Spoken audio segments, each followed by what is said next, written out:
এক গ্রামে অশোক নামে এক লোক থাকত। সে গ্রামে ঠেলায় করে বিরিয়ানি বিক্রি করত। অশোক খুব দয়ালু ছিল, আর তার বিরিয়ানিও লোকেরা খুব ভালোবাসত। অশোক গরিবদের বিনামূল্যে বিরিয়ানি খাওয়াতো। অশোকের বউ মালতী, সে প্রতিদিনের মতো আজও সন্ধ্যায় অশোকের সাথে ঝগড়া করছিল। আমি তোমাকে বুঝিয়ে বুঝিয়ে পাগল হয়ে গেলাম, কিন্তু তুমি আমার একটা কথাও শোনো না। অর্ধেকের বেশি বিরিয়ানি তো তুমি বিনামূল্যে খাইয়ে দাও। যদি এইরকমই চলতে থাকে তাহলে ওই দিন দূরে নেই গো, যখন আমাদের বাতি নিয়ে লোকেদের বাড়ি বাড়ি গিয়ে ভিক্ষে করতে হবে। আমি তোমারে কতবার বলছি রোজ রোজ আমার সাথে ঝগড়া করবা না। তখনই অশোকের বন্ধু তরুণ তার বউ মিনুর সাথে আসে। আরে অশোক ভাই, কেমন আছিস? কিরে, শুনলাম বিজনলাল তোকে এসে কত কথা শুনিয়ে গেছে। উনি নাকি তোর কাছে টাকা পায়। তরুণদা, আপনি তো ওনার বন্ধু, আপনি কেন বোঝান না ওকে, বলুন তো। আমি তো বুঝিয়ে বুঝিয়ে পারছি না। আরে বৌদি, আমি এই বোকাটাকে কতবার বুঝিয়েছি, কিন্তু ওর মাথায় লোকেদের সাহায্য করার ভূত চড়ে আছে। কোনোদিন এমন না হয়ে যায় যে ওরই সাহায্যের দরকার পড়ে। তরুণের কথা শুনে তরুণের বউ মিনু হেসে ওঠে। আরে এইসব ছাড়ো, এই দেখো মালতী, আমার সোনার হার কালকেই উনি না শ্যাকরা দিয়ে বানিয়ে দিয়েছেন। এটা তো অনেক দামি হার বলে মনে হচ্ছে। আরে দামি হবে না, পুরো 10 ভরি এটা। মালতী মিনুর হার ধরে দেখতে যায়। তখনই হঠাৎ মিনু পেছনে সরে যায়। কিছু মনে করো না মালতী, কালকেই কিনেছি, আর তোমার হাতও নোংরা, তোমার হাতে লাগালে এটা কালো হয়ে যাবে। তাই আর কি। আচ্ছা, আমি তোমার এই হাড়ি দেখাতে এসেছিলাম, এখন আমি চলি গো। হ্যাঁ। তারপর মিনু আর তরুণ সেখান থেকে চলে যায়, আর এইদিকে মালতী রেগে অন্য ঘরে চলে যায়। পরদিন অশোক তার বিরিয়ানির ঠেলা নিয়ে বাজারে চলে যায়। অশোকের ঠেলার পাশে প্রধানের শালা লালুও ঠেলা লাগাতো। লালু অশোককে দেখে রেগে বলে, কিরে, আজও তোর বিরিয়ানি বিনামূল্যে বিলাবি? লালুদা, আমি শুধু গরিবদের থেকেই টাকা নিই না। আরে বাকলোল, এখানে কোনো গাড়িওয়ালা বিরিয়ানি খেতে আসে? সব গরিবরাই খেতে আসে এখানে বিরিয়ানি। তোর ওই বিনামূল্যে খাওয়ানোর জন্য আমার ব্যবসা লাটে উঠে গেছে। এইটা কেমন কথা হইল লালুদা? কোনো গরিবরে খাওয়ানো তো পুণ্যের কাজ। মনে হচ্ছে তুই এইভাবে মানবি না। তোর ব্যাপারে প্রধানের কাছে নালিশ করতে হবে। এই বলে লালু তার ঠেলা নিয়ে প্রধানের বাড়ি চলে যায়। লালুর রাগী মুখ দেখে প্রধান জিজ্ঞেস করে, কি হলো গো শালাবাবু, এত রেগে আছো কেন? প্রধান মশাই, অশোক আমার ঠেলার পাশে ঠেলা লাগিয়ে লোকেদের বিনামূল্যে বিরিয়ানি খাইয়ে দেয়। এখন আপনিই বলুন, যখন লোকেরা বিনামূল্যে খাবার পাবে তখন আমার কাছ থেকে কেন খাবে? আমার অনেক লোকসান হচ্ছে। লালুর কথা শুনে প্রধান একটু ভাবে, তারপর বলে, তুমি চিন্তা করো না, এর উপায় আছে আমার কাছে। ওই অশোকের গরিবদের খাওয়ানোর অনেক ইচ্ছা না? আজকের পর ওর কাছে এত গরিব আসবে, ওই অশোক তাদের খাওয়াতে খাওয়াতে ফকির হয়ে যাবে। আমি আপনার কথার মানে বুঝলাম না। যদি তুমি বুঝতে তাহলে আমার কাছে আসতে। তুমি নিশ্চিন্তে বাড়ি যাও, বাকিটা আমি দেখছি। লালু ওখান থেকে চলে যায়। পরদিন প্রধান তার লোকেদের একসাথে ডেকে বলে, শোন, তোদের এখানে আমি খুব জরুরি কাজে ডেকেছি। আজ থেকে তোরা সব ভিখারি সেজে অশোকের দোকানে যাবি, আর সব বিরিয়ানি খেয়ে আসবি। দেখি ওই অশোক কতদিন বিনামূল্যে খাওয়ায়। ওই দিন প্রধানের সব লোক গরিব সেজে অশোকের ঠেলায় আসে, আর ওই দিন ওরা সবাই অন্য কোনো গ্রাহকদের আসার সুযোগ দেয় না। সব বিরিয়ানি ওরাই খেয়ে ফেলে। ওই দিনের পর থেকে ওরা রোজ ছদ্মবেশ নিয়ে অশোকের বিরিয়ানি বিনামূল্যে খায়। কিছুদিনের মধ্যে অশোক অনেক দেনায় পড়ে যায়। একদিন মহাজন বিজনলাল অশোকের বাড়ি হাজির হয়। অশোক, ওই অশোক, বাইরে আয়। বিজনলালের আওয়াজ শুনে অশোক বাইরে আসে। কিরে, কি ব্যাপার? এই মাসের 20 তারিখ হয়ে গেল, টাকা কবে পাবো? 5 তারিখ থেকে বলে যাচ্ছিস আজ দেবো কাল দেবো। শোন, এইরকম কথা দিয়ে কথা না রাখলে আমারও কিন্তু জানা আছে টাকা কি করে তুলতে হয়। তোকে আর 3 দিন টাইম দিলাম, 3 দিন পর আসবো, ওই দিন আমার টাকা চাই। এই বলে বিজনলাল চলে যায়। কতবার বলেছি এত দরদ দেখিও না। না, এবার বাড়িটাও দেখছি বেচতে হবে। অশোক চিন্তায় পড়ে যায়। তারপর অশোক তার ঠেলা নিয়ে বাজারে চলে আসে। অশোক হতাশ হয়ে ঠেলা নিয়ে দাঁড়িয়েছিল। ঠিক তখনই সেখানে প্রধান, লালু আর বটু আসে। কি ব্যাপার অশোক, আজ উদাস হয়ে কেন আছিস? কিছু না প্রধান মশাই, আজ তোকে খুশি দেখাচ্ছে না। আরে কি করে খুশি থাকবে প্রধান মশাই? অশোকের গরিবদের বিনামূল্যে বিরিয়ানি খাওয়ানোর শখ হয়েছিল, কিন্তু এখন তো ওরই না খেয়ে মরার অবস্থা হয়ে গেছে। এমন কিছু না লালুদা। যদি কিছুই না, তাহলে তোর মুখ বাংলার পাঁচের মতো কেন করে রেখেছিস? অশোক, আমি একটা কথা বুঝি না, তুই গরিবদেরই শুধু বিনামূল্যে বিরিয়ানি খাওয়াস আর বড় লোকদের খাওয়াস না। বড় লোক কি মানুষ না নাকি? কোনো ক্ষুধার্তরে খাওয়ানো বড় পুণ্যের কাজ প্রধান মশাই। আর কারো কাছ থেকে টাকা নিয়ে সেই টাকা শোধ না করাও পাপের কাজ হয় অশোক। আমি আপনার কথা বুঝতে পারলাম না। তুই ভালো করেই বুঝতে পারছিস আমি কি বলছি। আজ আমার বাড়ি বিজনলাল তোর অভিযোগ করতে এসেছিল আর বলছিল অনেক দিন ধরে তুই তার টাকা দিস না। আমি ওনার টাকা তাড়াতাড়ি দিয়ে দেব।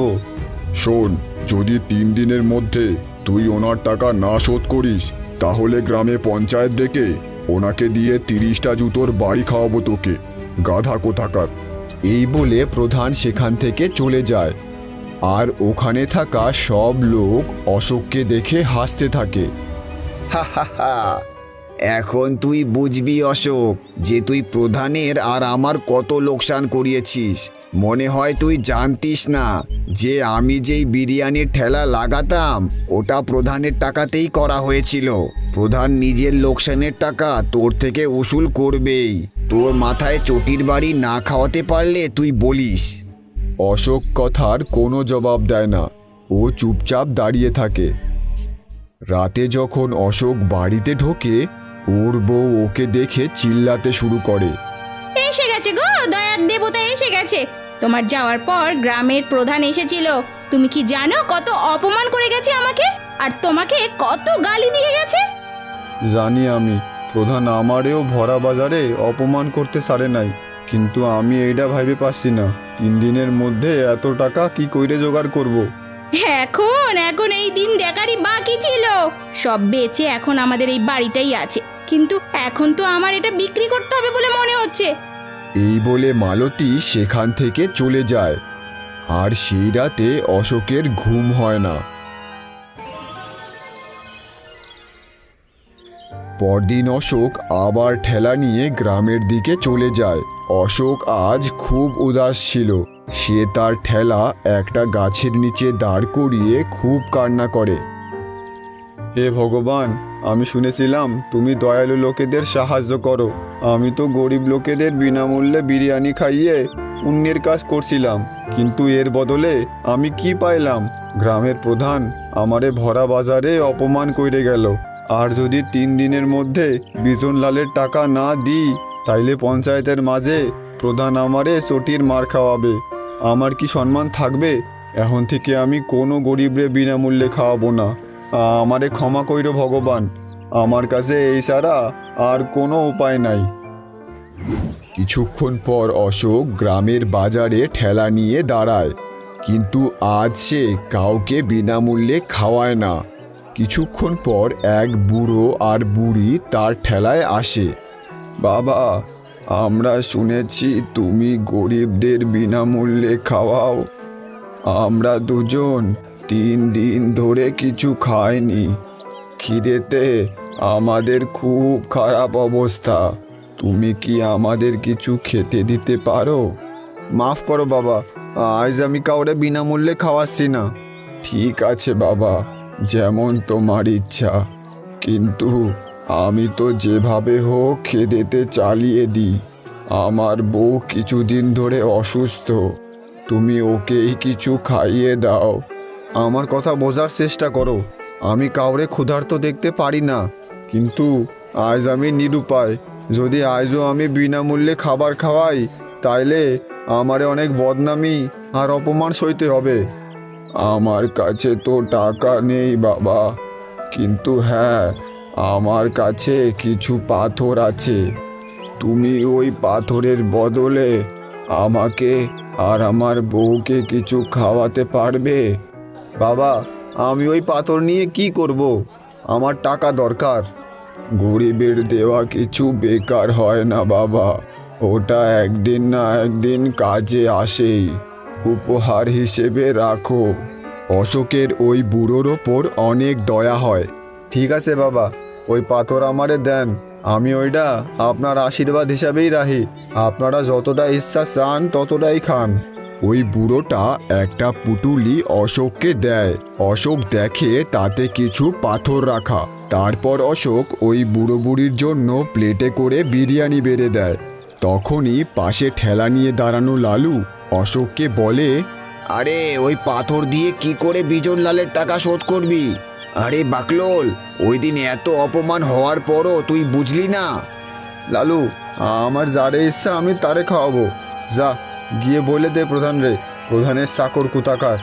3 দিন পর যখন বিজন লালকে দিয়ে প্রধান মার খাওয়াবে না, ওই দিন আমি তোর সাথে কথা বলবো। হ্যাঁ, আমার ভগবানের উপর পুরো ভরসা আছে, ওই দিন কখনো আসবে না। এই বলে অশোক চুপ হয়ে যায়। কিন্তু ওইদিকে দেখতে দেখতেই অশোকের সব বিরিয়ানি শেষ হয়ে গেছে। অশোক অবাক হয়ে যায়। সে দেখে হাঁড়িতে একটুও বিরিয়ানি নেই। তারপর অশোক চুপচাপ বাড়ি চলে যায়। কি হলো, আজ দুপুরে কি করে চলে এলে? হ্যাঁ, আজও বিরিয়ানি কোথাও বিলিয়ে দিয়ে আসলে না তো? হ্যাঁ, এখন আমার সাথে কথা বইলো না। তাহলে আর কার সাথে কথা বলবো? আমার মাথা দেয়ালে মারবো নাকি? হ্যাঁ, আমার তো ভেবে ভেবে অবস্থা খারাপ হয়ে যাচ্ছে যে 2 দিন পর কি হবে। আগে তো সন্ধ্যার আগে বাড়ি আসতে না, আজ কি হলো বলো তো? অশোক তার বউকে সব ঘটনা বলে দেয়। হে ভগবান, এই লোকটাকে নিয়ে আমি যে কি করি! এ তো বোকামির সীমা পার করে গেছে। ওই দুজনকে সব বিরিয়ানি খাওয়ানোর কি কোনো দরকার ছিল? হ্যাঁ, আমি ভাবতে পারি নাই যে সব বিরিয়ানি শেষ করে দেবে। আমি ভাবছিলাম 1 থেকে 2 প্লেট বিরিয়ানি খাবে, কিন্তু ওনারা দেখতে দেখতেই পুরো হাঁড়ি শেষ করে দিছে। এইখানে দাঁড়িয়ে লোকেরা তোমায় অপমান এমনি এমনি করছে না গো। কেউ পাথরের বদলে বিরিয়ানি খাওয়ায় নাকি? হ্যাঁ, আমাকে দেখাও তো দেখি ওই দুজন কেমন পাথর দিল, যার বদলে তুমি আজ সব বিরিয়ানি শেষ করে আসলে। আমি ওই পাথরের বদলে বিরিয়ানি খাওয়াই নাই।